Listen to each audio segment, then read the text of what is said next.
새해 복 많이 받으세요. I'm Hwang Junseok. I'm a director of the Korean Cultural Center in Washington, D.C. Today, I'd like to introduce Seollal, the Lunar New Year's Day. This year, it falls on February 12th. On Seollal, most people gather with their family, wear hanbok, enjoy special food, and play many fun games. Younger family members offer big bow to their elder. Korean people eat tteokguk on this special holiday. We cannot talk about tteokguk without kimchi. Kimchi is the soul food for Korean people, but now enjoyed by the people around the world. I'd like to present our pride kimchi. Please join us. Thank you. Hello guys, I am Jackie, your guide to Kimchi Universe. So you probably had kimchi before, or at least you've heard about kimchi, right? Kimchi is a Korean dish made of cabbage or radish fermented in spicy sauce. If you have ever been to a Korean restaurant, you probably had it.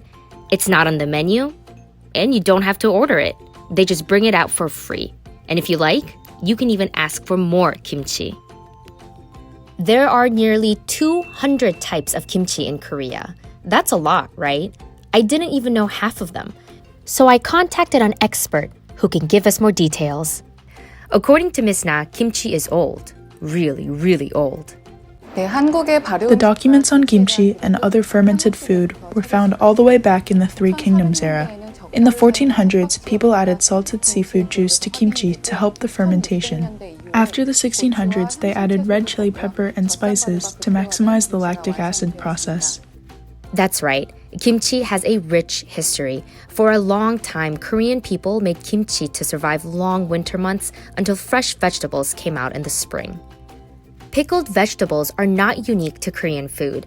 Other cultures have their own version of pickled vegetables, but kimchi is a little bit different. Korean kimchi and Chinese pickled vegetables differ in the way they pickle the vegetables.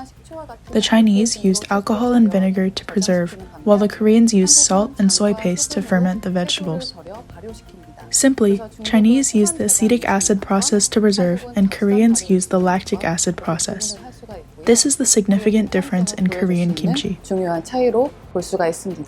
Okay, enough about the history and the science. Let's start the fun part, kimchi tasting. I invited friends from all over to introduce them to 5 typical kimchi that Korean people like the most. The most common, 배추 kimchi. Non-spicy white kimchi, 백김치. Diced radish kimchi, 깍두기. Cucumber kimchi, 오이소박이, and green onion kimchi, 파김치. Some of them are kimchi novice. I hope they could handle the hot and spicy. My name is Christopher Burley, and this will be my first time trying kimchi. My name is Ying. Are you good with spicy food at all? Yes. I'm Paul. I'm from Texas. Do you remember your first impression when you had kimchi? Not super, because I was kind of eager to get to the main course, but...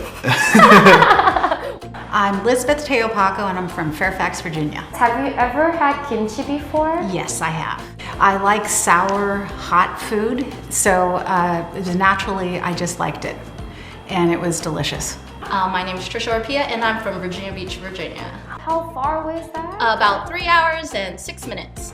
3 hours and 6 minutes for this kimchi experience. Yes, I love kimchi. First, the ubiquitous spicy cabbage kimchi. Napa cabbage kimchi is the most common in Korea. Beginning of the winter, people make a large quantity of cabbage kimchi and consume it throughout the year. What does it smell like? To me, it smells like a little bit, really like salsa. I think this is really good. Really good? Mm-hmm. Oh, that's awesome that you like it. What do you think?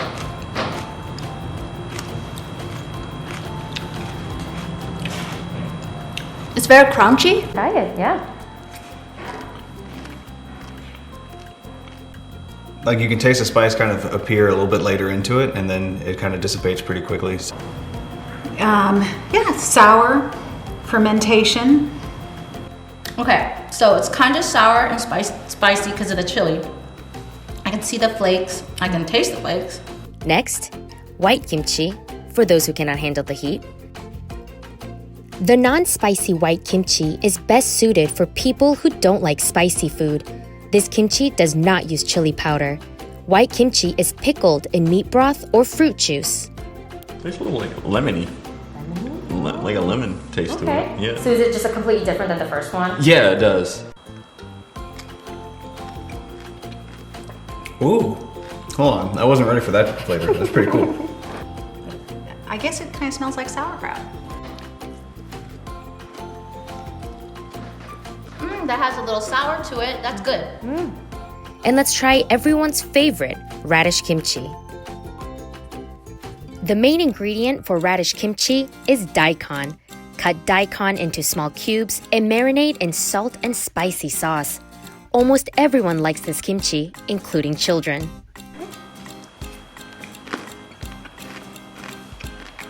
Yeah, it has more in common taste-wise with the first than it did with the second. It tastes pretty good. It smells like tomatoes. It's the closest thing that I can think of. Right. Definitely doesn't taste like tomatoes.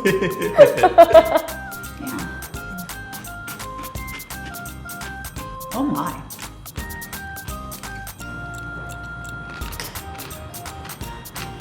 Crunchy, a little bit spicy. I like the texture.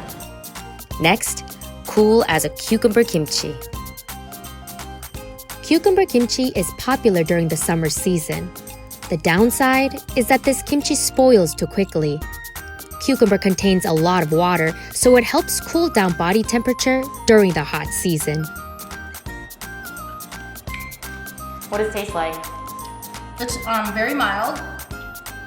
And it has a little kick of spice in it, but not what I'm used to. More spicier, I guess.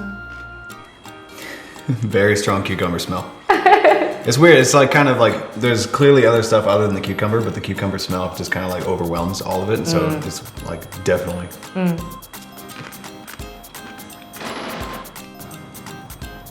Smell like cucumber. A little bit spicy, but I like it. Last but not least, green onion kimchi. Green onion kimchi is rich in vitamins, potassium, and calcium. This kimchi is gaining popularity among young people, consumed with a variety of food, such as Korean barbecue. This is really good. There is the heat. I'm feeling it going down my throat now. This is the spiciest one to me. Yeah. You didn't like it? No. You really can't eat that one alone. That has to be eaten with food. Why? It's very strong. What would you say it was your favorite one? My favorite had to be the cucumbers. I like the cucumber. As for like, if I were to eat any of them by themselves without anything, it would most likely be number 3. Not my favorite. The Matter of last fact, I think I'll rinse off my mouth with. Favorite one was the very last one. Kimchi, yes. Yeah. I'm so glad that they were able to choose their favorite kimchi. That's it for this episode of Kimchi Universe, but more stories are on the way. If you would like to know more about kimchi, please subscribe to this channel and give us a thumbs up. I'll see you guys soon. Kimchi!